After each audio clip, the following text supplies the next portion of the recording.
पण राज, ते बघा काय झालंय. हा?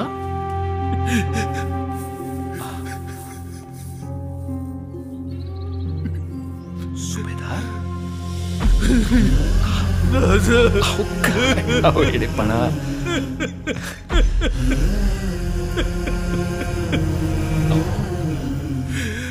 आमचा सह्याद्रीचा सिंह असा रडायला लागला तर आम्ही कोणाकडे पाहायचं? राज, आई भावाची आण आहे तुम्हाला. पुण्याला असली आगळी करायला लावू नका.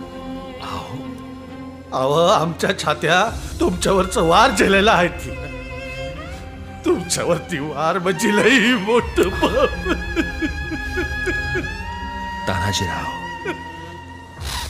तानाजीराव, जेवढा भरोसा आम्हाला कृष्णाजींच्या बख्तरावर आहे तेवढाच भरोसा तुमच्या हातावरही आहे.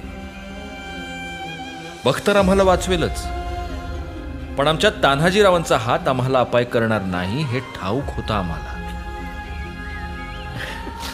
अहो, आम्ही उगीच म्हणतो का?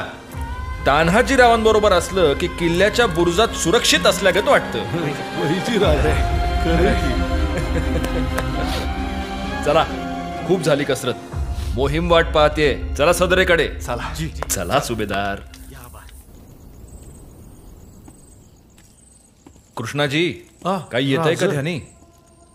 राज लय झालाय, पकतोय, पर काय ध्यानी येईना झालं बघा. हा ना कृष्णाजी, आकृती नीट पहा. जी. प्रत्येक मनुष्याच्या शरीरात 108 मर्मस्थानं असतात. त्यावर आघात झाला तर भव्य मनुष्यही धाराशायी होऊ शकतो. वैद्यबुवांनी आपल्याला जी मर्मस्थानं सांगितली त्यातली महत्वाची 5: मस्तक, हृदय, सूर्यचक्र, नानत्व म्हणजे कूस आणि उदरदंडिका म्हणजे ओटीपोट. हा जी. या 5 स्थानांवर जर आघात झाला तर तो माणसासाठी प्राणघातक ठरू शकतो. खान उंच आहे, त्यामुळे आपल्याला त्याच्या छातीखाली वार करायचा.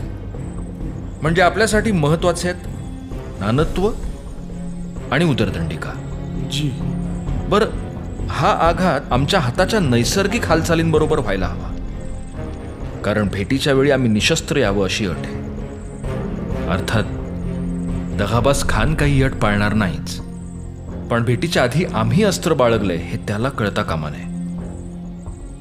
अशा वेळी कुठलं शस्त्र बाळगता येऊ शकतं? थांबा राज, आलो वाईच. हा, आलो.